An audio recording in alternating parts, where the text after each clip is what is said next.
Hello, and welcome to the Crowley ISD PLC Curriculum Preview for Biology. I am Troy Shepard, the Crowley ISD Science Coordinator. I look forward to working with teachers and instructional leaders throughout the school year. Please feel free to communicate with me any questions you may have or for additional support.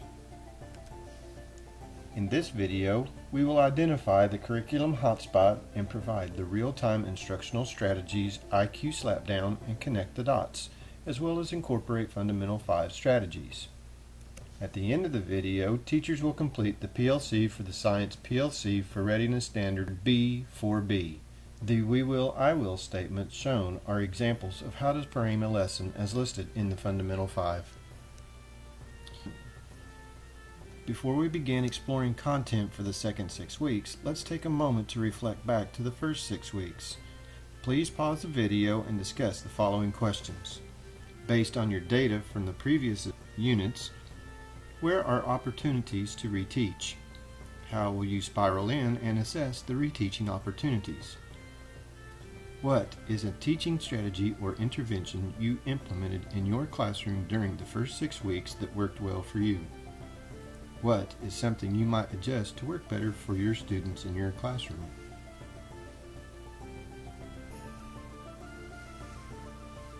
The instructional units that will be covered in the second 6 weeks are Unit 4 Cells and Unit 5 Cellular Processes. Please pause the video to review the Unit 4 Local Assessment Blueprint. Please notice the instructional days, the assessment posting date, and assessment administration date. Now take a moment to review the Unit 5 Local Assessment Blueprint, taking note of the same items as before. For today's PLC purpose, materials teachers will need are the Unit 4 IFD, the organizing instruction using the TEAC standard types document, the PLC for the Science PLC document, and green, yellow, and blue highlighters.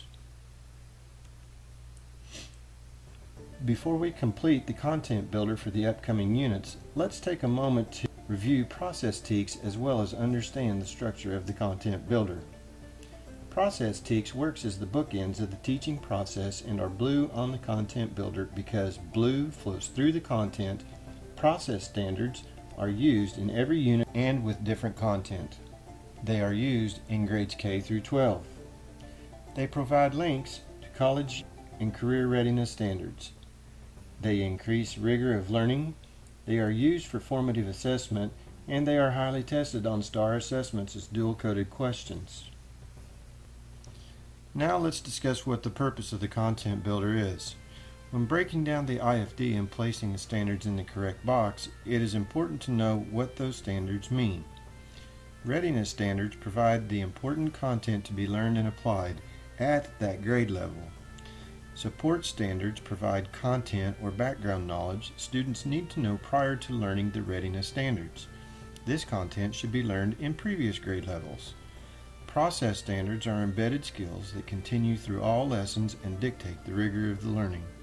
There are two types of process standards: the tools to know, which tell students what to use to acquire knowledge, and the ways to show, which tell students how to demonstrate what they have learned. It is also important to remember when completing the content builder, the teacher is responsible for providing activities based on the readiness and support standards using process standards to access knowledge and demonstrate the level of understanding on the learned content. At this time, we will use the organizing instruction using the TEAC standard type document. For the purpose of today's PLC curriculum preview, we will be using the Unit 4 IFD cells. Please pause the video and read the TEACs on pages 6 through 20 of the IFD. As you review the TEACs, please highlight the readiness standards green, the support standards yellow, and the process standards blue.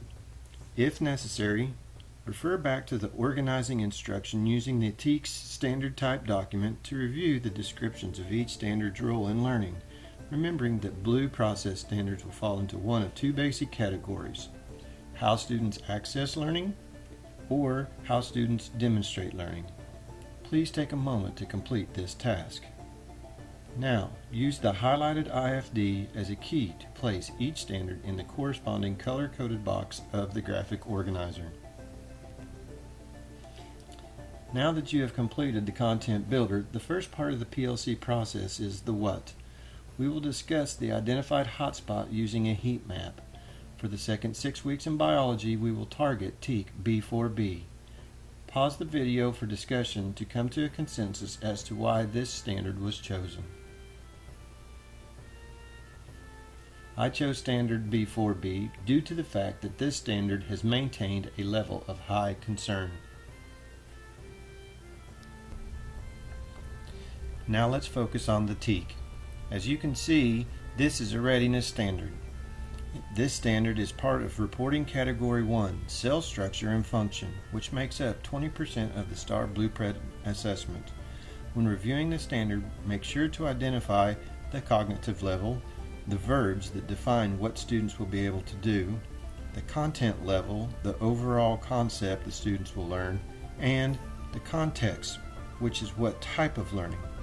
Please pause the video for a moment to look on pages 13 through 15 of the Unit 4 IFD and review the standard and unit level of specificity. The second part of the PLC process is the so what, which addresses the implications and also gives teachers the chance to reflect upon teaching practices. At this time, we will pause for small group purposeful talk to discuss seed questions, both of which are attributes of the fundamental 5. Seed questions are essential to guiding and focusing conversations to the desired learning outcomes. During this time, focus specifically on the previously identified teaks. The questions for discussion are: what concepts did students learn in the previous grade level to prepare them? Look at how the students will use that concept in subsequent grades. Will the way you teach it help prepare students for future learning? What underdeveloped concepts play a role in the student's success of the targeted skill?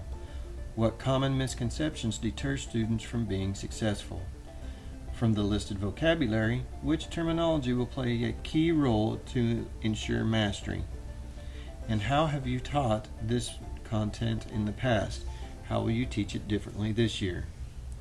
Please also remember that small group purposeful talk about the learning typically lasts between 30 seconds and 3 minutes per question. Please pause the video at this time to allow for discussion. The Now What piece of the PLC curriculum preview starts with using the PLC for the Science PLC document as a tool for creating lessons. Using this document will move classroom instruction to a higher level of understanding as well as offer opportunities for students to transfer information. Take time now to discuss what stimulus could be used to address B4B.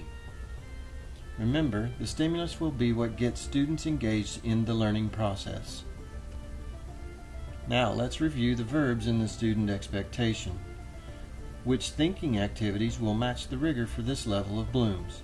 Take time now to discuss 2 to 5 thinking opportunities for students to demonstrate how they will process the information. This will occur every 8 to 10 minutes during the whole group instruction. Please pause to complete this task. Look at the evidence of learning column. Discuss and select an appropriate product that can be used to show evidence of learning that matches the rigor of our hotspot teak. Questions to think about when selecting the evidence of learning are: how will students demonstrate their thinking, and how will we know when students have mastered the concept? Once you have selected an end product or evidence of learning, you will use high-yield instructional strategies to support student learning. From the instructional strategies column, I will demonstrate IQ slapdown and connect the dots. This is not an exhaustive list of all the instructional strategies, so please feel free to choose other ones. The next slides will provide how-tos for IQ slapdown and connect the dots.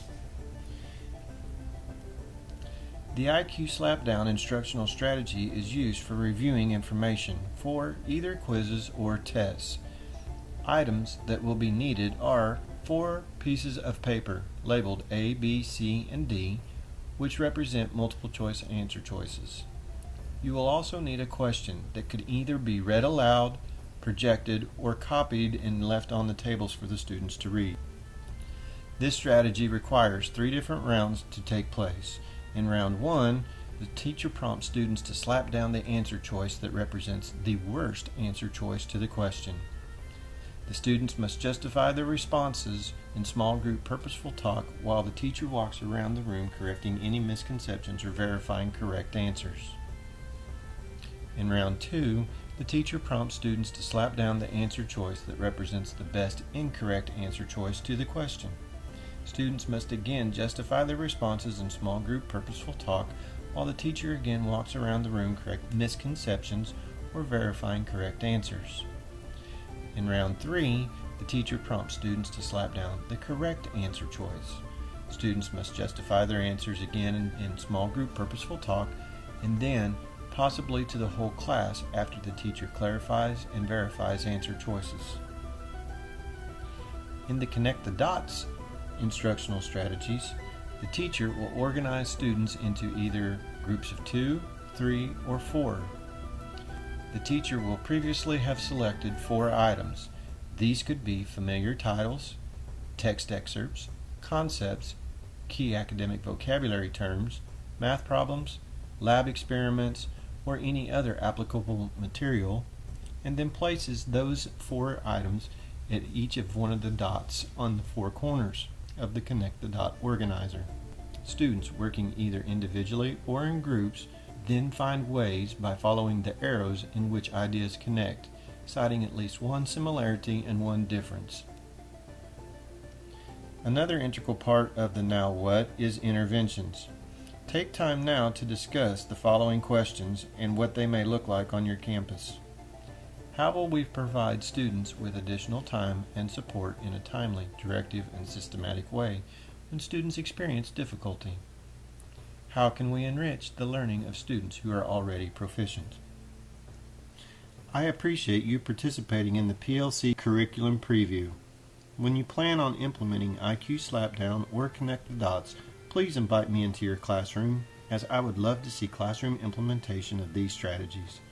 Also, if you have suggestions for future curriculum previews or have instructional strategies you would like to showcase, please submit them to tshepard@crowley.k12.tx.us. Finally, please be sure to submit a copy of the PLC for the Science PLC document and the content builder to the appropriate campus designee.